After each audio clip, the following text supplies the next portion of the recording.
Daily Brew Coffee Shop. Our target market are the following: tourists, visitors seeking a relaxing atmosphere and high quality coffee and food; locals, residents looking for a comfortable place to work, socialize, or enjoy a leisurely coffee break; expatriates, foreign residents in Panglao seeking a familiar Western style coffee shop experience. Mabuhay! We are the Group 2. Financial planning steps. Step 1, assess the current financial situation.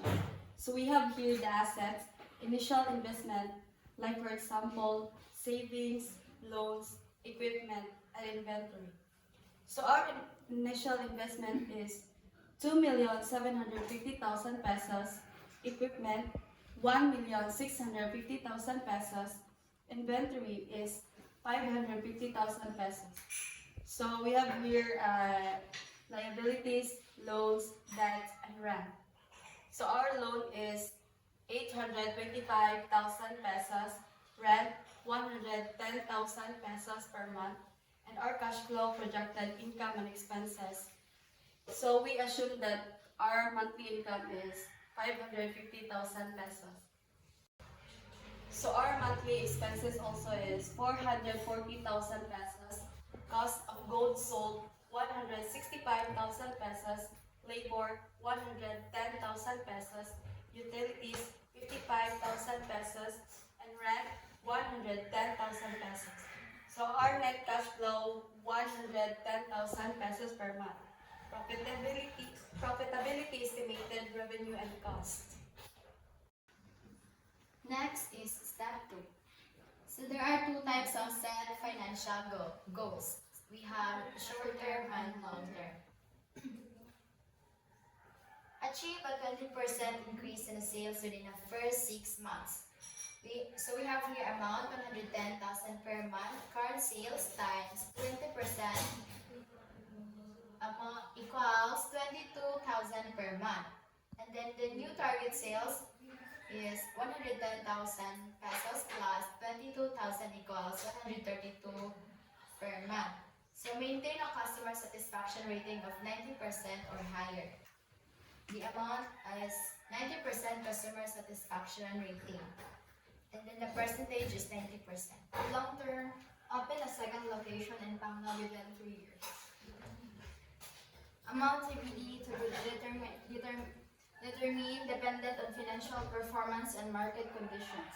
Timeline, 3 years, achieve net profit margin of 25% by the end of the second year. Amount 25% net profit margin, percentage 25%. Step 3. Develop financial strategies. Marketing. Utilize social media platforms to reach tourists and locals. Partner with local hotels and resorts for promotions. Offer loyalty programs and discounts to attract repeat customers. Operations. Optimize inventory management to reduce cost. Implement energy saving measures to lower utility bills. Train staff to provide excellent customer service. Expansion. Conduct market research to identify the potential locations for a second shop. Develop a detailed business plan for the expansion. Step 4. Create action plans. Marketing. Develop a social media content calendar. Negotiate partnership deals with hotel and resort.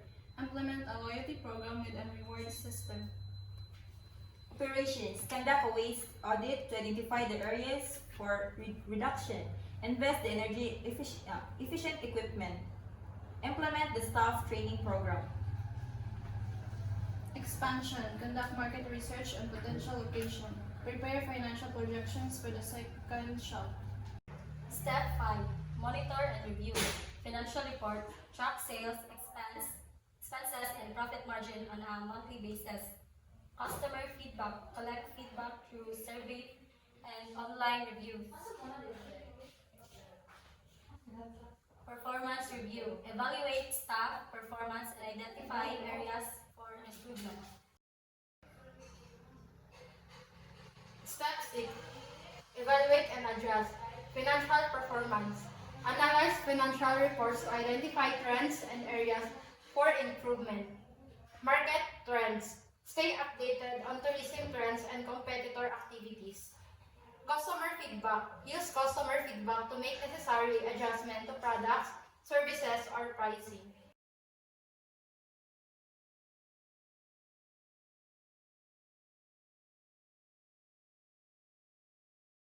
So let's break it down. Financial position. We have an initial investment amounting 2,750,000 peso. Loan amount 1,100,000. Total capital 3,850,000. This indicates that the coffee shop's startup will be funded by a mix of personal capital amounting 2,750,000 and a loan 1,100,000, totaling at 3,850,000 peso. Next is the monthly revenue amounting 550,000. Monthly expenses 440,000. Monthly net profit 110,000. This means that in the first year, the coffee shop is expected to generate a profit of 110,000 each month after covering its expenses. So we will now proceed to the projected income statement. Revenue, we have 6,600,000. This is the total projected sales or income from the business over a year. Cost of goods sold 2,640,000. This represents the direct costs of producing the goods sold, such as ingredients for coffee and food. Gross profit 3,960,000. Revenue minus cost of goods sold, showing the profit after recovering production costs. Operating expenses 3,300,000. These include rent, salaries, utilities, marketing, and more. Net income 660,000.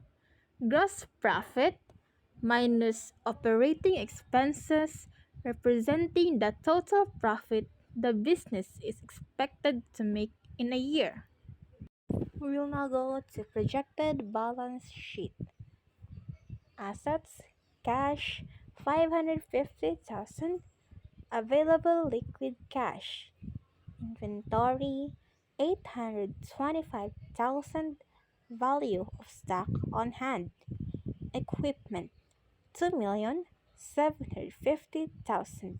Value of the coffee shop's equipment like espresso, machines, furniture, etc. Total assets 4,125,000. The total value of what the business owns.